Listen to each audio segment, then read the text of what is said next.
Okay, hello everyone. I'm Don Casanova here with Jimmy Good, and we are going to analyze the Jurassic World Rebirth trailer number 2 that just dropped. We're going to go shot by shot and give you our thoughts and, most importantly, tell you if we like it or we don't like it. Anything you want to say, Jimmy Good, before we crack this baby open.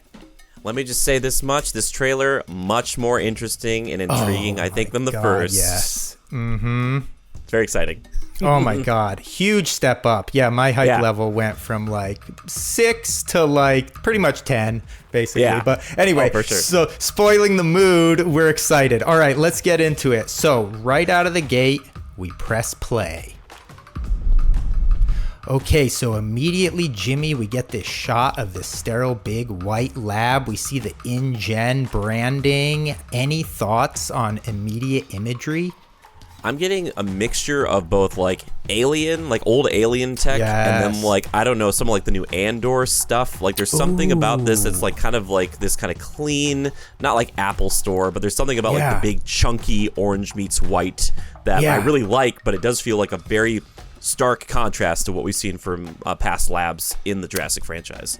Yes, and something about that sort of Boeing lighting across the top gives me kind of this 2001 vibe, you know? Yeah. So I guess right away, though, we're assuming in the past. Let's jump ahead and see what happens here. Okay, so more laboratory, the white suits, we hear screaming.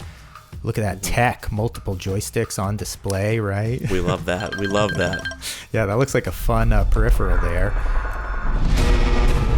Okay, so immediately panic, the red light. These guys are escaping from this chamber. Okay, again, this guy's not going to make it, Jimmy. Yep. Classic. It's very classic. And here's some sort of beast. We got a brief preview it in the last, brief shot of this new D-Rex, I guess it is, isn't it? Yeah, that's what I was saying on the side there, too. Right on the side, right there. there. Yeah, okay. So the D-Rex chamber, this guy escapes. We've seen this before. We've seen this teeth. There's nothing they can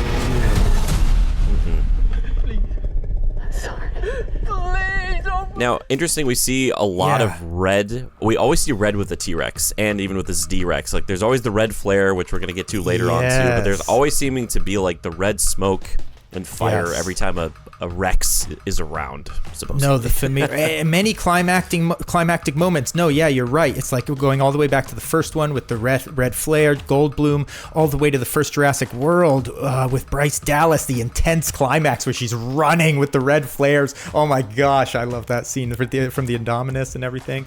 And here it is again, the familiarity. But here's the thing now. So this opening little sequence, Jimmy, I could easily see this being the actual opening of the movie, perhaps. Who knows?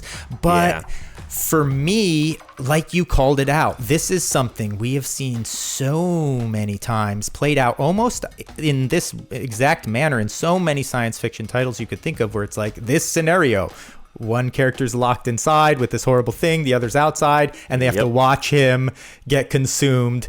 So right out of the gate, I'm going to say I don't like it. I don't like this sequence because it just feels, incredibly painfully familiar, even though I'm a little interested in this dinosaur. What's your take on this opening sequence? Yeah, I'm curious because it seems like they are locking the D-Rex back down, so it might be something where it's like they want that kind of that thrill and that kill right in the first few minutes without committing to it, like breaking immediately out of the lab. Sure. So I'm curious to see that. It is nice to see something kind of different insofar as like the lab, like we were talking about. But one thing that we'll probably talk about later too, I am a little nervous about the franchise going full tilt, like monster, and like away from dinosaurs. Like, if that makes any sense, because we're starting to get some like crazy mutations, and like they could do anything with that, which is cool. But also, I don't know. So I'm like, I'm a little nervous about it, but I wonder too, because it's PG-13, it's all white. So I wonder if they'll be able to do any sort of blood splatter or anything too, because it feels like it would play well against it. I'm like, we'll see. They've gotten away with. They always get away with like one streak of blood across the glass, maybe, here on this. Yep. Yeah. But no, yeah, you make a good point, and that's the thing about this. That's what a lot of my nervousness about this installment was, especially based on the last trailer number 1, when they just showed you this brief image of D-Rex, and it didn't look enough like a dinosaur to me. That's what made me the most nervous, because I don't want them to go into the like just weird mutant monster territory either. No way. Stay with dinos. So that's why. Yeah, it's getting me curious though, because I see that hand, it looks a little more dino, so it's interesting, it draws me forward. But so what is it? Like it or don't like it on this one, Jimmy? I don't know if I like it. I'm not sure. And I'm also nervous because later on I think we actually see like it grab the guy and like pick him up, and I'm like, wait, we're getting like thumbs? Snatches him. I'm like, I'm like, uh-oh. I'm like, uh-oh. With the Predator, I'm like, okay, we'll see. Like, I don't know why it's toying with its food, I guess. Yeah, well, here it is, Jimmy. Okay, watch closely. Here comes the snatch. Oh, there he goes. Yep. Yeah. Now, here we go again. I think this shot might have been in the first trailer. Just this very jagged new old island. Yeah. What are your thoughts?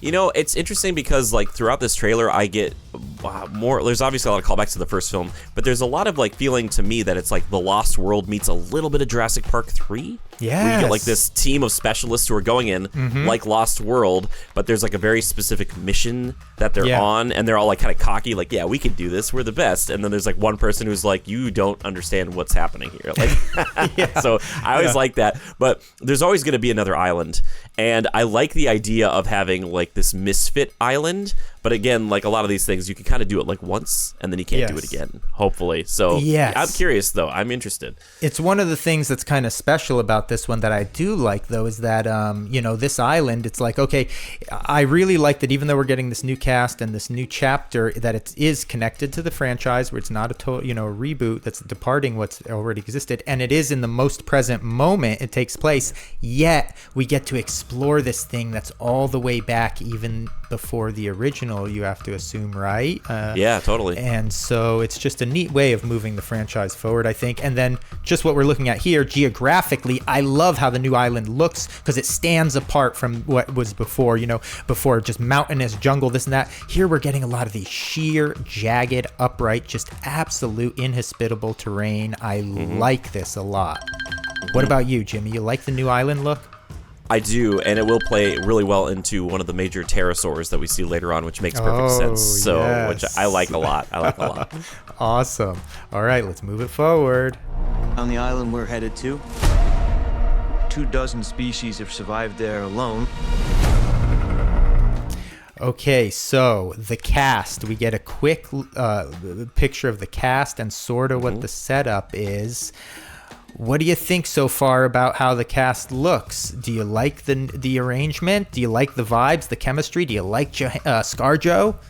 She seems more, at least this cut seems a little more interested or more engaged than some of the more apathetic lines they drew from the first trailer, where her character seemed kind of bored. But maybe that's kind of the point, is this like character's like a specialist. Nothing really phases her at this point, and she's just like, yeah, I'll keep you safe, whatever it is. This one seems more like, uh-oh, she's realizing that she's in over her head in a way that no one can be prepared for. So yes, I'm interested to see, her. And I also have this in my head, Don. I have this headcanon that Chris Pratt texted her immediately upon hearing, and he's like, "Oh, so I see you're in the franchise now too. Like, where's the crossover?" But yeah, I'm curious to see her character change throughout, from being this kind of bored action hero to being like, oh my gosh, we're all gonna die. Yes. No, and I'm curious to see her as an action hero. She seems like she'll fit the bill pretty well to me. It's like I like the energy and the look, and so far from what we've seen. And then in just general, it's such a hard thing to do when it's like we're moving the franchise forward with this whole new cast. So far there's been no hint of like we're going to bring back anyone, which is the first time this this is the 7th film, and it's the first time that there hasn't been some familiar character, whether it's Dr. Henry Wu or whoever it is, and someone, so always familiarity or bringing back the original characters, obviously. But here's the thing about this one, why it's working for me so far. The cast just feels nice, young, fresh. Yeah. I think they're going to have a decent chemistry, and it might be kind of silly also, similar to Jurassic Park 3, I think, like you're called out. And but the dinosaurs are the familiar, I think, touchstone thing that'll move it forward. But so far with the cast, I think it's giving me fine vibes. Nothing at all that's like making me cringe in any way. So I like it. Yeah, exactly. I like it too. Okay, cool. The theme park owners did experimental work. So here now we're seeing these sort of dilapidated laboratories far into the past. We're getting this sort of freakish mutation of, we don't know what this is, a combination of 2 or 3 or 4 different creatures. Mm-hmm. How are you feeling about some of this dilapidated laboratory we're seeing in this vat with this creature suspended in animation? Don, I need everyone to know this. I am a lover of Jurassic Park 3. Is it perfect? No. All right, there's a lot of stuff that I'm not a huge fan of. But Jurassic Park 3, when they go in to the lab and the raptor attack, is so good. It's so good, and I get the vibes here from that, and a little bit of Lost World too. Like, obviously they have that towards the end, but Jurassic Park 3, and that's why I like seeing anytime it's a dilapidated, like, destroyed lab in the Jurassic movie. I'm like, yes. There's so much fun storytelling and lots of cool moments you can have, like this one. And I'm also a huge fan of, like, the Gears of War franchise. This is very Gears of War as well. Look what's in that thing, and then there's gonna be one that's open, right? Yeah. And they're gonna be like, like what got out of there? And then it's like that's where you can have fun with it, you know. But again, we're kind of going really more on the mutation side. So I like this a lot, but I'm also like, let's not go too far, everybody. Like, right, exactly. Keep them dino. Like, this is clearly a dino mutation. So I like the design of how this thing looks too. Yeah, going back to what you said, you know, I know you know this, part of the studio tour, Universal Studios Hollywood, for so long was that building you drove past of the dilapidated laboratory from part 3 where there was the raptor attack, which this sequence is giving me the same kind of vibes in a really good way. Yeah, familiarity in a good way. And then, I just like how this creature looks. It looks scary and freakish, but it looks enough like a dinosaur. Brings you back to Gears of War, another game franchise it made me think of was Mortal Kombat, the flesh pits or whatever they are, where you got these sort of Melina experiments in these tubes in the background, you know, multiple Melinas grown together. But also I like that, this connects this story-wise sort of to like part 3, where you had the vats with the raptors in them that had been perfected, you saw at that point. And so now we're getting this connection of like, oh, look, some of those experiments were this is where it started. This is the genesis of it. So just a neat, exciting thing. Excited about the way this one is going to expand the lore of the universe that exists. You know, things like this I really like a lot because it makes me feel confident that with that direction of it, you know? Yeah, agreed completely. Maybe only the worst ones here. Oh. Okay. So look at this now. What is this? The lost stepchild of our beautiful T-Rex, protagonist from the whole series, you know. So this is so excited, and they say they leave the worst ones there right when you're seeing this, so it is like the bad stepbrother or something kind of set up. I love it. Totally. And the odd little yellow sort of coloration on the skin too. You wonder what's happening there. Some kind of experimental thing. Does this, T-Rex have other hybrid powers? Potentially, or it's got some jaundice. We're not sure yet. Scurvy. Scurvy. Yeah, it needs to eat some fruit. It'll be fine. No bananas on this island. What the hell? Yeah, they it needs potassium. They could have modified some bananas. What the heck? Oranges, you know? Would it kill them to grow an orange grove on this? Yeah. What is looking this? for lysine, you know? Always. Yeah. But so good though. I like it a lot. Yeah, the raft in the foreground, I like it a lot too. T-Rex is here, ever present. We need T-Rex. We need it. So here it is now. Riverboat adventure. What a shot. I love that. My God, look how epic. It's so good. And as many people have pointed out, this is like pulled straight from the first book. This is something that never made it into the first movie. And it's like a T-Rex attack on a raft in a river. And that's kind of where like the river adventure, like you brought up, comes from. So seeing this kind of play out a little bit and maybe giving the T-Rex the ability to really swim, as we're going to start to see here. Maybe that's part of its ability, or I don't know, maybe all T-Rex could do that, but it's cool to have this scenario. It's like, okay, because like Is it advantageous to try to outrun a T-Rex on land? Not really, but if you hop into like a raft and you're like, okay, we'll just outswim it in a way, but like, what if it can swim? And you're like, uh-oh. Like, so maybe that's what is happening right here. Yeah.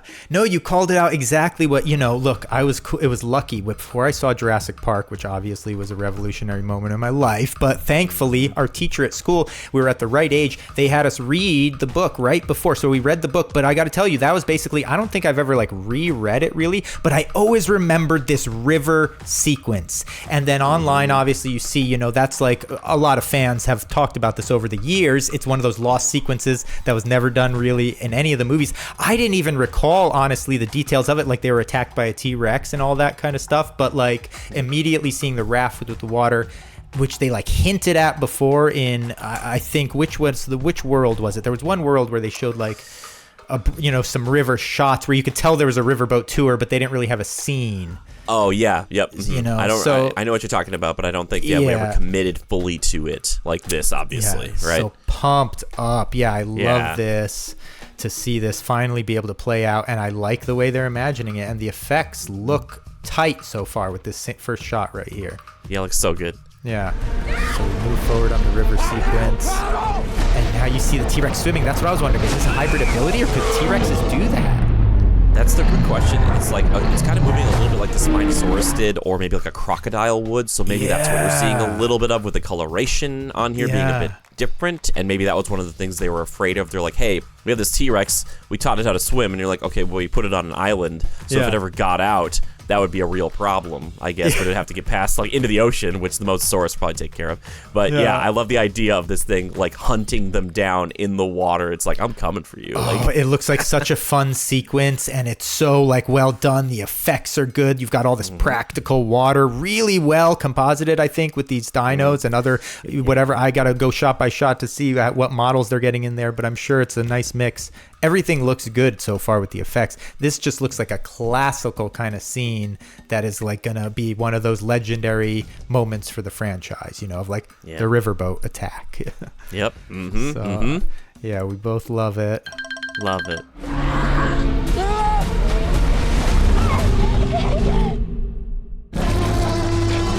So the other thing now that this is making me aware of, though, is like, okay, we have these two groups.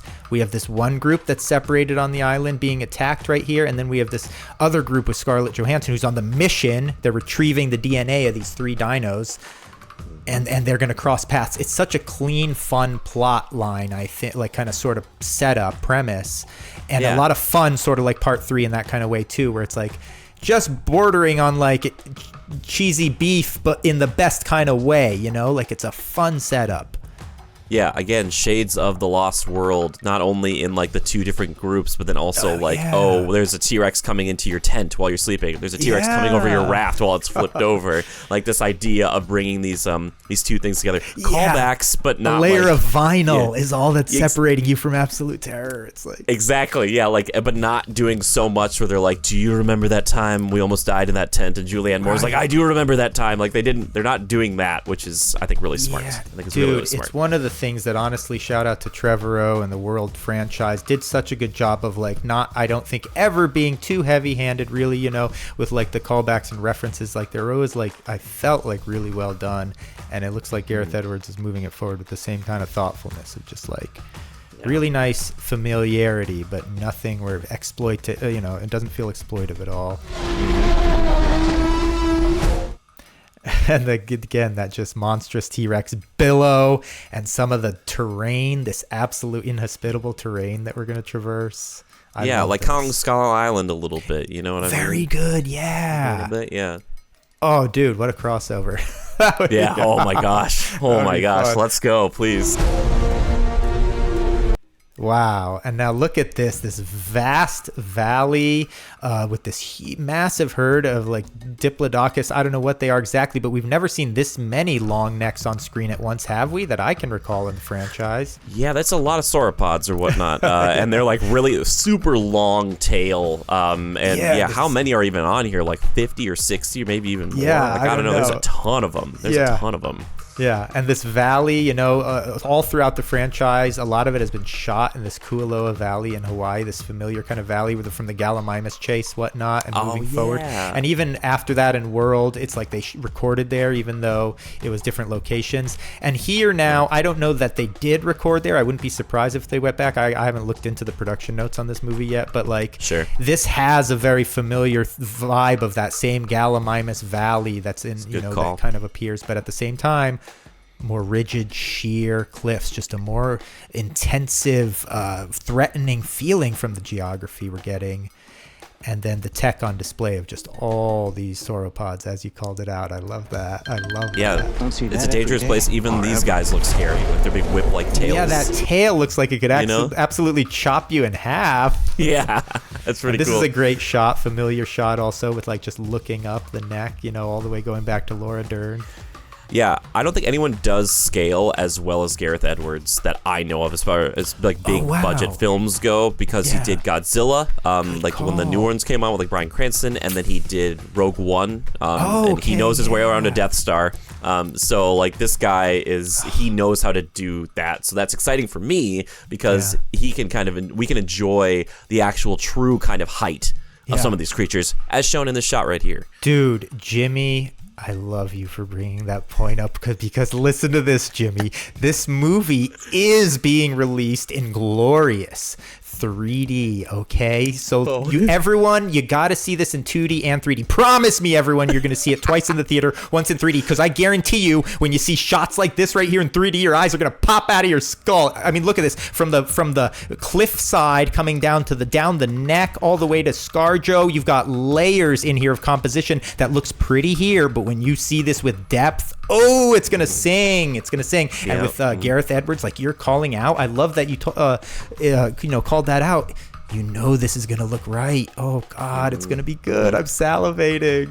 Yeah, think of that lenticular cover for the Blu-ray. Oh my God, what the heck? Get these pre-orders up, Universal. You gotta get these pre-orders up. I'm starting to sweat. Oh man, it's so good. I love this. Thank you, Jimmy. I love this. Yes, you love this? I love it so much. All right, cool. Let's see what's next. Let's go. There they are, into the chasm. The bird into the foggy cliff sides. You called this out earlier. What do you love here? There's so much here. I love a mysterious island, and now we've seen the island before, like in the daytime without any cloud cover or whatever. Now we're getting into it because we're starting to develop more of the mystery, more of the terror, and again, back to an underrated gem, Jurassic Park 3, the Pteranodon attack. One of the coolest sequences 100%. In any of the Jurassic movies to me. With fog also. With fog, and coming out of the, when it comes out, they're like waiting for one of their friends to come out of the fog, and it's that, and you're like, ugh! So we're doing that kind of again a little bit here. Yeah. And yeah, as you were talking about before, showing off this, like the sheer cliff faces and stuff, and that only something like this could enjoy or survive this, the upper atmosphere, as it were, where it's like, okay, these things are they're the kings of the sky. Yeah. You know, this is their place, and you're you're visiting, you know? Yeah, no, it's a fun biome. I mean, what funner biome to be in than the tips of these sort of sheer kind of cliffs.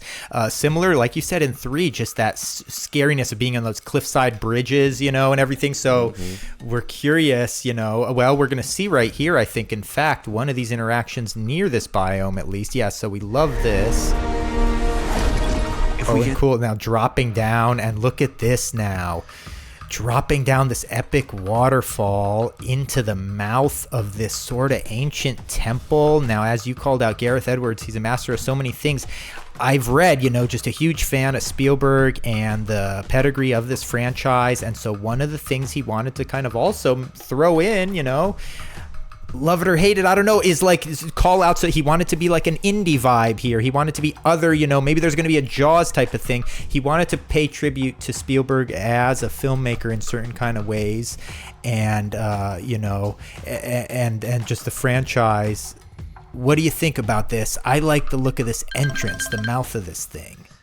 I do too, and I'm very curious because if these are really the Quetzalcoatlus, or I might be, you know, mispronouncing the names here, kind of based on ancient Aztec mythology, and I'm thinking that's kind of the style, or Incan or something like that this temple looks like it. Yeah. So a little bit of that. So maybe that was very purposeful on InGen's part, because I don't think we're on an island where they have people who live there and they're like, oh, this is our, like, you know, our ancestry or anything like that. This feels very purposeful. Yeah. And like he really wanted to have his temple sequence. I'm sure the lore will make more sense that InGen was kind of crafting it, maybe even as an experience where it's like, oh, you can go into experience like these ancient Aztec ruins, and we'll use it on the regular island someday, but we're going to try it out here. We're going to kind of do a beta test for it here. Yeah. And the beta test is not going well, or it did not go well. Yeah. No, that's a cool melding of things. And with the technology now, you got these mercenary group with guns and everything, and then this ancient sort of architecture here, the sort of set piece, it kind of gives like Turok vibes. Totally, dude. Which is, that's fun, so. Very fun. Millions of lives Get inside here, and now you see, so there, you have to assume that he's extracting now DNA from one of, as I understand it, 3 of these top predators that they're sort of trying to obtain this DNA from, right? Yeah, so land, sea, and air. So I'm guessing this is that one of them. And we've seen one of these before, like I think in Dominion, they had like a giant Quetzalcoatlus or something, a big pterosaur that like destroys that plane. Yeah. These ones are not as big. They're still big, and as like the stakes are, how do we get these people on this island? We're telling them that they have to go there to get this DNA to help cure all these diseases, and that's kind of what he's thinking right now. But there's that kind of like, I'm about to harm the egg of a giant creature that may or may not be nearby. No, it's a good carrying on the moral themes that have been there since the beginning, what it is, about altering life, manipulating life, choosing this over that sort of deal. And so again, they're bringing in those kind of undercurrents. And then at the same time, they've got this just easily digestible, fun plot on top of that of like 3 creatures, land, air, sea, obtain them, all these action. It's almost like it could be a video game plot as well. Totally. It's already there for you. It's just such a nicely paced out thing. You can see the ride ahead of you. You don't know what all the specific twists and turns are going to be, but you're like, I want to do this. Yeah, oh, totally. Oh, for sure. And it's a callback kind of to 1 as well, kind of like life found a way. We have an egg here that is clearly not, I don't think InGen was like, all right, let's let them keep going. Right. This island has just found a way to... Yeah, they're still going. They're going without anybody being there. Making the nest inside of the temple. This is sick. Maybe it's really we sick. should make this quick, huh? Yep, here it comes. And again, feeling very purposeful. If you look at all the architecture around there, and it feels very Aztec or Incan inspired. Or I'm not a historian, so I don't know enough about this. Yep. But it's definitely something that was most likely man-made. I don't think the dinosaurs were making this with like a little chisel and hammer. Yeah, I hope not. Well, I hope that'd be not. amazing. The mutation of one of them, and it's like, yeah, I'm the guy who makes stuff. I'm the architect. So that feeling right there means that there's history here, which, comparatively to the lab that was destroyed before, which is human made and is like gone now, this is still standing the test of time. Yeah. But it was made by humans. So there's like, I'm already asking questions, which is what you want in a trailer. You want to whet that appetite where you're like, I want to know more about this. So now we're moving on to this shot where you've got, again, familiar things, this like arcade, this long lost object, deteriorated, hung from a canopy that's we've seen before, whether it's the Jeep going over the side or the plane in 3 stuck in the tree. It's like, here we are again, but at the same time, it feels like it's working to me. Yeah, totally. Working for me too. And there's like a person holding a gun, or a corpse holding a gun. Mummified, or it's like, okay, sort of, yeah. Yeah, what happened? What happened here in this helicopter or whatever it is? Also similar to 3, the fun scene where Taya Leone bumps into the hanging skeleton and the, the deteriorated screaming. It's some good screaming, So she's got a good scream. She's a really good scream. I always wish they threw Taya Leone and William Macy a bone in freaking Dominion. I'm like, they couldn't get some of the people. It could have just been a real quick cutaway to his kitchen repair shop or whatever it was or something. Yes. Oh my gosh, I would love that so much. That would be the perfect movie to do it too. I wish they could have worked it in there, but so we like this. We like the hanging, deteriorated tech in the tree. Yes. Love it so much. Survival is a long shot. That's kind of our specialty. Rattling off one of those one-liners. Are those ones you're talking about? Exactly. The very like cocky, confident, like, I'm a mercenary. I've seen and done it all. Now it's like, no, you haven't. Not yet. Yeah, no. All right, she's going to go through some stuff here. And that flare, I love this shot with this helicopter and the searchlight in the distance and this fog bank. I don't know what's going on. Yeah, huge scale. The vibes of this, just the nighttime and the light, the industrial kind of structures, and that opening sequence of what was it, Fallen Kingdom, I think, right? Where it was. At night, it's just like kind of a little bit of that vibes on this, and it is just the mood is succulent. Yes, it is. Yes, it is. I love that. That's my favorite part of Fallen Kingdom. That first 10 minutes that or whatever. Opening So sequence. good. You gotta give it up for that opening sequence. It was just so good. Classic. It's delicious. It's delicious. Like a short film. Yeah. I'm like, give me that scene always. Yep. All right. Let's see what happens here. So now we have this, the little girl. I'm wondering how this girl, younger, adolescent kind of character is going to fit in. And now you see this little baby dinosaur in her backpack, dude. So cute. Yeah, so like maybe a triceratops or a cousin thereof, right? Yeah. And this is going to be like the cute kind of, because they don't have blue, and not that blue is cute, but like they kind of need the some kind of kid element. Yeah, somebody's got to be a friendly dinosaur here, and this is going to be potentially the one that they're trying to save, or maybe she just stole it and she wasn't going to tell anybody. Very much like stealing the eggs that Billy did in Jurassic Park 3, where it's like put it in a backpack. If you want to hide something in Jurassic, put it in a backpack till it is a problem, and then everybody's angry about it, and they're like, "Whoa, you got raptor eggs, Billy! What are you doing?" Oh god, so good. My only critique of 3, and I've always said this to everyone, and is I wish it was 30 minutes longer. Oh sure, it's you tight. never got that sense. Quick. Yeah, I like it. I agree. I could always use quick. More. It just. Yep, they're like, the Marines are here, and you're like, oh, okay. The Marines are here. Boom, it's over. Yeah, I could have gone like, for a little more, something bigger at the end, maybe, but it's a good one. This character looks fun. This element looks fun. We like this. We like this little T-Rex critter in the backpack, and it's yellow. You like it, right, Jimmy? I do like it. It's adorable, and it looks great too. The light coming off it, wonderful. And you can imagine this just a little action figure too. The little girl with the T-Rex in the backpack. This is fun. Yeah. All right, let's see what happens here. She's scared of.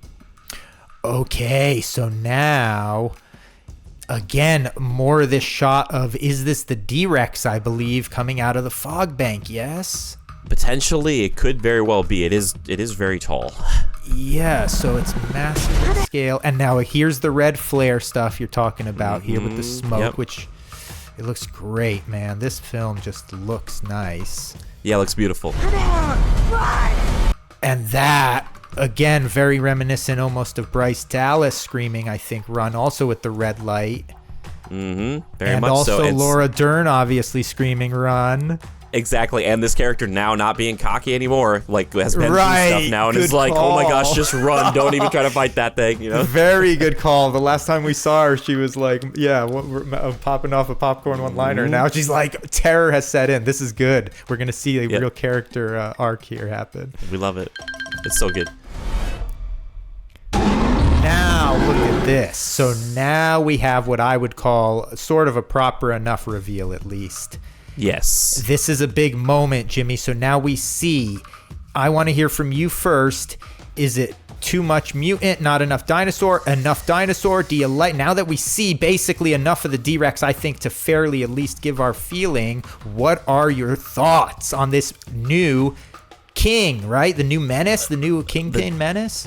Right, exactly. I'm cautiously optimistic. It's riding that line though. Yes. It does look like a rejected dinosaur because its teeth are kind of on the outside and it's kind of messed up. It's got this kind of beluga whale bulbous thing on the top. Call, So either that's like using it for sonar or it's nothing and it's like we need to just pop it or something. So I'm curious to see what kind of like power it comes with, because Indominus rolled in with like 3 or 4. So it's like maybe they're going to try to do something with it, or like I want to see one of these dinosaurs that's like really terrifying, but it just like stumbles every time, like every 5th movement it falls over because it's like, I'm defective. So I don't know if that's what we're gonna have here, but I'm really interested to see the entirety of this. The face is a little weird, but I'm gonna give it the benefit of the doubt.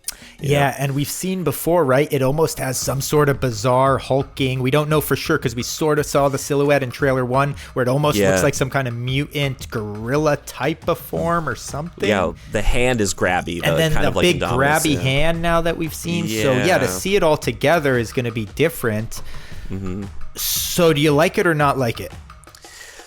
You said cautiously optimistic. Which way? Yeah, which way on the line? Cautiously. I think I'll say I like it. You like it? For Okay, now, Jimmy likes but it. I'm only seeing the face. You know, I so like it we'll too, see. Jimmy. I got to say, I like it too. Yeah. It was a bit of a relief, I'll say, because Yeah. when what they had shown of it prior to this, yeah, I was nervous. And something is obviously, yeah, there's something super freakish about this design, but because of that, like you called it, I love that, the beluga nose or whatever, forehead type Yeah. of thing.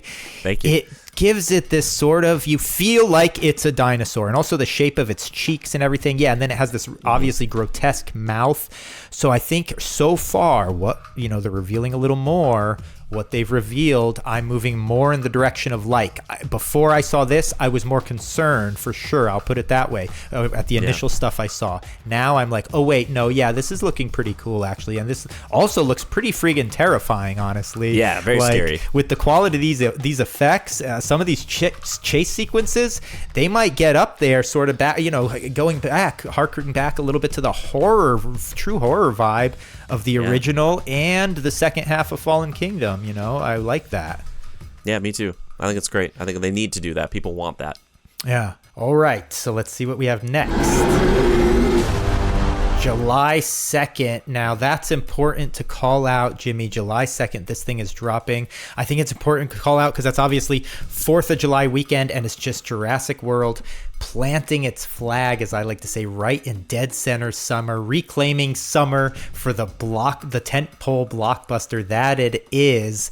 That feels so right. I can't wait to be sucking down some soda and eating some nachos in this theater. Yeah, that's fantastic. So I'm looking at this, and it's interesting too because we have Universal, Warner Brothers, and Disney all with big hitters coming out within that short time frame. Now, a lot of people are talking Superman versus Fantastic Four, but Jurassic World Rebirth is over here. It's like, yeah, we're going first, unless I'm mistaken on the dates here. They're like, hey, we're going. We don't want to compete. We're here. You're gonna love this, and it's a bit different than those other things.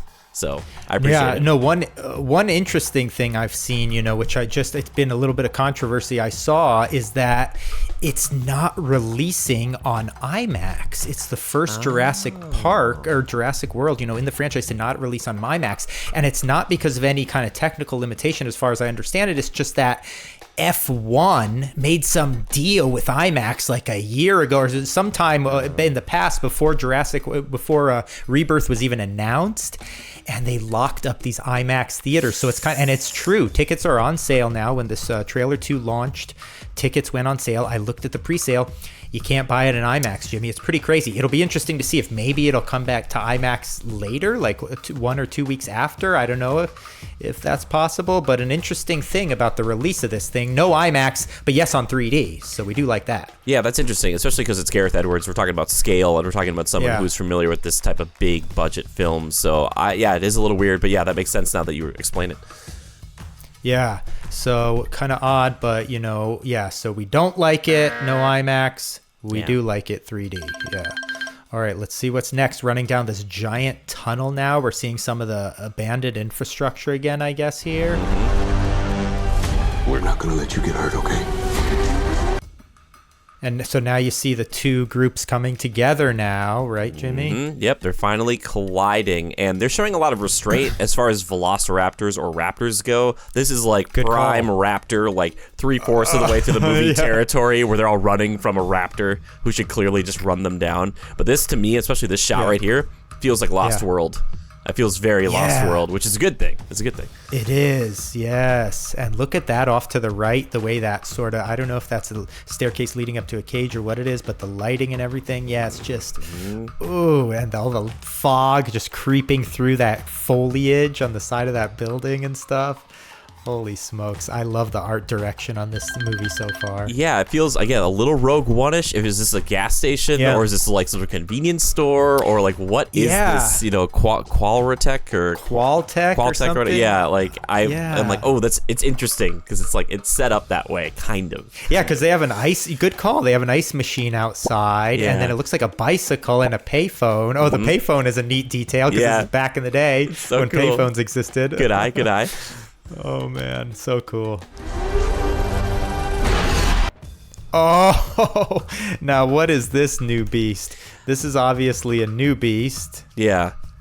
some sort of pterosaur again.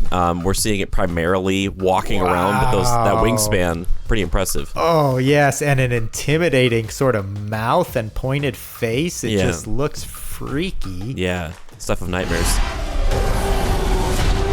So there it is again, and this way it kind of lunges forward, trying to headbutt into the building there. Mm-hmm. And now Scarjo. Okay, so there she is. She's actually hiding behind that payphone. That's funny. I hadn't noticed that before. Yeah, payphone saving lives. Yeah, so this is happening. This is taking place right in front of that little gas station or whatever we saw. And the kids are trapped inside. You see this creature just ramming its way in. What a freakish creature. Can this fly, you think?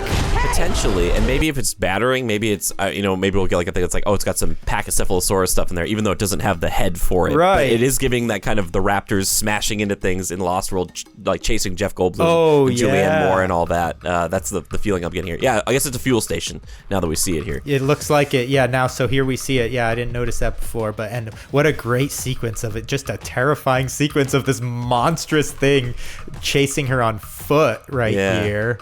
Oh man, this is gonna be fun. This is definitely a little bit of horror vibes, and it looks like it's a freaky creature. Its face design. Again, I like this because I like right now the creature design where it's going into the mutant, area enough, but like these feel like just freaky dinosaurs. What about you? Yeah, I like it too. Maybe the idea here is like we'll escape it for a moment, but then it'll fly up and do something. So it's like a velociraptor that can fly, kind of, I think sort so. of. Like that'll be the reveal. Maybe, They're like, we got away, and it's like you didn't get away. Like maybe it can just sort of fly for very short distances, just sort of do these long leaps. It looks like it could do maybe.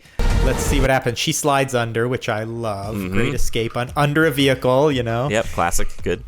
Yeah, so we like that sequence with that critter, yes? The Mosasaur. So here we are now. Now this, I'm very interested in. Found it? No, it found us. The Mosasaurus breaching its way up. Mm-hmm. We love anytime they're going to get the Mosasaur involved in this again, right? And so to find out now that this thing, existed all the way before is an interesting thing, I think, an interesting twist. Mm-hmm. Oh, very much so. And again, you're getting that feeling of the love for Spielberg, not only Indy, but now we're doing Jaws a little bit here too. Good call. Right? Yep. Like there's clearly there's the inspiration there. Nothing wrong with that though. There's nothing wrong with that, especially in a Jurassic film. Done. And it changes it up. Like the juxtaposition between the dilapidated labs, the sheer cliff face, and now we're out in the open ocean. Yes. And just interesting to, I think find out, because prior to this, we really didn't know about the Mosasaur till Jurassic World. So the assumption was, this is a new creature created for here and now. But now we find out, wait a second, they're dabbling with this beast way back in the day. And for some reason, this critter didn't make the cut. Yep. So something must be up with it. Mm-hmm. Yep. Maybe too aggressive. Look at the way they couldn't have had the Mosasaur in the world leaping out of the lagoon like this. It's too much verticality it can get off the surface of the water. This could be dangerous for the grandstands, yes? Oh, for sure. It's reminiscent of like the great white shark attacks we see in South Africa. So maybe that's going to be something in there where it's like showing that they gave that to this and it's coming up out of the water. That's how it attacks. And it's really clearing it. And we also see in a second here that it's actually very fast too. It's a very fast creature. Look at this as it plunges into the water. Yeah, alongside the boat. Oh, look at that shot. So dodging the rocks. I love that. Very reminiscent of Indiana Jones and the Last Crusade. Yeah. Mm-hmm. And just the epic scale of this. Look at ScarJo hanging off by her ankle upside down. I love this scene. I like this a lot because now we're also getting, with this kind of sequence, I think, a scale of things that that lives up to the franchise, this kind of epic scale. We get this real huge sequence here. Yeah, and this is one of those apex predators that they're trying to get the DNA from, so they have to face it. That's the cool thing about it. They have to go see it. Yeah. Oh, it's so much fun. Here we go. She's hanging the eyeball underwater. Very reminiscent of, the first film in the car, the T-Rex attack. It's a great new twist. Oh, that's a good call. I hadn't put that connection together. Yes, the dilating pupil. Holy smokes, that's excellent. So what about the Mosasaur? We like it or we don't like it? I like it. What about you? Like it, love it. I've loved the Mosasaur for a long time. It seems to be the kind of one of the new icons of the franchise, for sure. For sure, yeah. In the games, the evolution games, the Mosasaur became a really fun aspect and stuff. Eventually, they added that. But this logo now, Jimmy, at first I wasn't sold on it. What are your thoughts? Do you like it or not like it now after we've gotten a little bit of time to digest it? I like it. It's interesting that they kind of have like the trees on the bottom or something down there. It looks like a junglescape kind of thing. Yeah, and I don't know if they're trying to go for like a sunrise type of motif with like rebirth, and there's kind of like this line that goes across that's kind of like bright. I don't know, but obviously keeping the T-Rex, you have to have the T-Rex. You have to. Always. You have to. It's a nice, clean, classical rendition of the T-Rex. Here's my thoughts on the light, Jimmy, and that's why I got to say, over time, I like this logo now. It's grown on me to the point where the more I've looked at it and thought about it, I really like it. And this is why. That light, that golden glowing light above the world, Jimmy, I've called it out and I've said it reminds me of like this intense brightness of sort of when you strike a match, okay? Oh, yeah. And so that just gives the vibe of this sort of genesis, this birth, this starting of life or, whatever. And then you almost see that glowing light reflecting across the T-Rex. So yeah, it just on one sense gives you that kind of vibe, and then on the other sense, on the underside of the logo, with that junglescape, the same glowing light sort of serves as just this really dope looking, sunset background, kind of apocalyptic sort of vibe. I don't know what it is, but this golden coloring, it stands out enough. With the worlds, we kind of got into these blues and stuff, which I think were really nice, and they did well. And now we're going to this sort of intense gold, which again feels kind of familiar with the amber color, but I like it. I like it a lot now. I do too, and I was thinking back, I was like, the only time they really deviated from this was like the Spinosaurus in Jurassic Park 3. I think that was the logo, I'm pretty sure. That's right, yeah, you're right. Yeah. With the claw mark across, that's the 3, the claw. Yeah, exactly, and it's like they didn't do that with like Indominus, which I think is probably a good call, because most people would have looked at that skeleton and been like, what is I agree, the silhouette of the Indominus is a little odd, isn't it? It doesn't have the crown of the head the same. Yeah, exactly, so I think it looks good, it looks clean. I like that there's kind of like a tactile nature. It almost looks like it's steel, or there's something on there that it's like, I don't know, like you can run your finger across a sheen, almost a golden kind of metal sheen. Sure, I like it. So I do like it. You like it? And how are you feeling about the name now? I did not like the name when they first announced it, Rebirth. I was just like, oh boy, this is like so many other intellectual properties, media properties are kind of using Rebirth. And also I just thought it felt small for Jurassic World and all this stuff. Over time now, I think just with the sense I'm getting of like the way they're digging into the past and everything, I'm starting to like it more. But I gotta still say at this point, maybe I don't like the title. What about you? Yeah, it's tricky because it's kind of like with video games where had they gone with like Jurassic World and said Jurassic World 2, 3, this would be Jurassic World 4. So I get where they didn't want to do that because a lot of people who didn't see those would be like, do I have to watch the other ones to watch this one? But I think the idea is that like you see Rebirth or whatever, or it's just another Jurassic movie, and most people will just be like, oh, okay, I'll just go see that one because it's Rebirth. Okay, so I don't have to have this kind of like this past with it. I think that's the marketing. Call.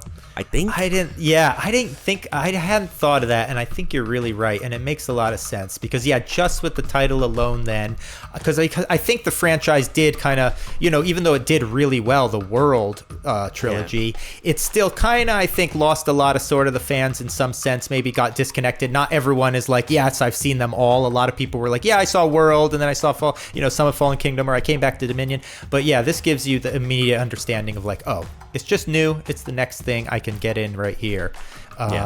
Smart. So it's growing on me. Maybe I will end up liking it. Same for me. I'm kind of, at first I was like, I'm not sure about that, but the more I think about it, I'm like, okay, this seems very purposeful. It seems very purposeful. All right, so we're at the end here. Let's see what else we have. Any last business to wrap up is just this. July 2nd, we talked about that. Big 4th of July weekend.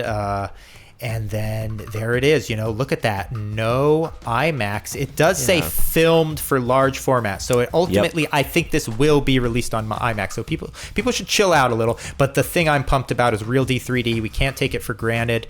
Not every blockbuster even gets it anymore. So when something is available, I please urge you, get your tickets for this try to see it twice if you can, or at least if you see it in 3D, try to sit somewhat in the center of the theater so you can really enjoy this to the maximum benefit. If you haven't been a believer in 3D in the past, this might turn your fortunes, because I think it's going to look sick as hell. So I'm pumped. And Dolby Cinema, ooh, if you got one of those, ooh, check that out. Very nice. Very nice. You get the 4DX seats, man, if you really want to get a truly immersive experience. Yeah. You can't. So what's your take on 4DX now? Are you in on 4DX still? Are you off? What's happening? What's your opinion? I've had mixed experiences. I remember seeing most of I saw Dawn of Justice and I think Man of Steel in 4DX seats, and I'll never forget get it rocking with the seat while Superman is punching Zod, and I'm like, oh my gosh.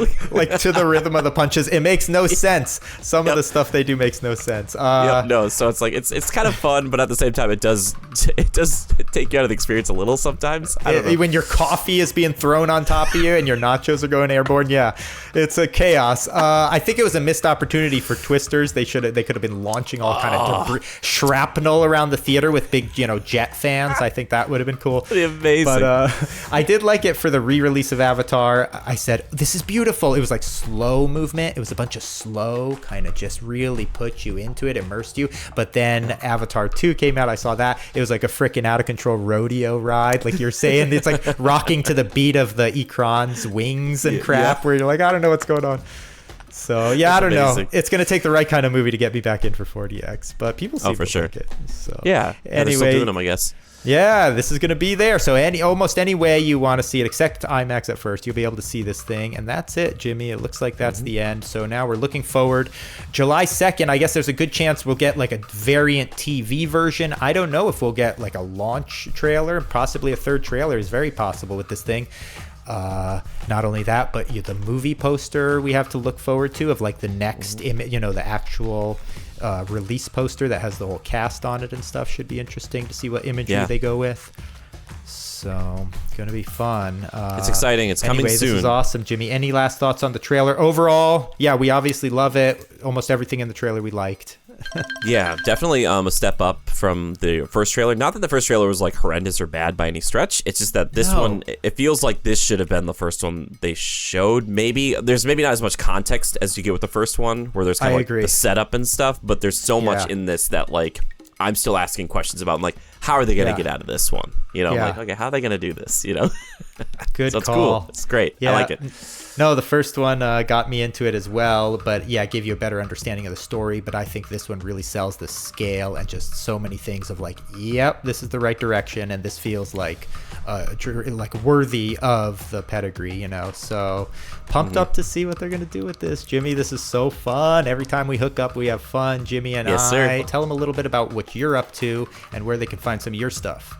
Yeah, if you just look me up on YouTube under Jimmy Good, you should be able to find me. I'm also on Twitch. I'm Jimmy Good YT. I've been streaming a bunch over there because I moved back to Minnesota not too long ago, but I'm still putting out theme park content. I've got a bunch of Walt Disney World videos coming out soon. So if you like theme park stuff, I'm all about it, which of course is kind of crosses over with Jurassic. With Jurassic World in Universal Studios Hollywood, my favorite ride there, hands down. It's so good. Like I fell in love with Indominus Rex because of that ride. I love her so much. Dude. Yeah, so I've covered that a lot on the channel. So so if you come over there, just tell me that Don sent you. You know what I mean? Dude, Jimmy has the best, most fun coverage. You got to check it out. And what a good call, Jimmy. The Jurassic World, what a thoughtful. We got to make our own video about that sometime. Maybe we ride it together one day in the future. That'd be fun. Please. Because what a way to upgrade just the perfect integration of like leaving enough of what there was, bringing in new stuff with the Mosasaur section. There's so much. That ride is friggin' brilliant, man. Dream of mine. I got to get down to that Velocicoaster at some point in my life. That's on the bucket list. It's insane, dude. I've done it twice. It's insane. Oh my god, dude. I love it. Your coverage is the best, dude. Thank you, pal. So check out Jimmy. All right, thanks for hooking up, Jimmy. We'll do this again. You guys set up your notifications so that you know when Jimmy and I do this again. We always have a good time, all right? Until then, peace out. Sayonara, essays.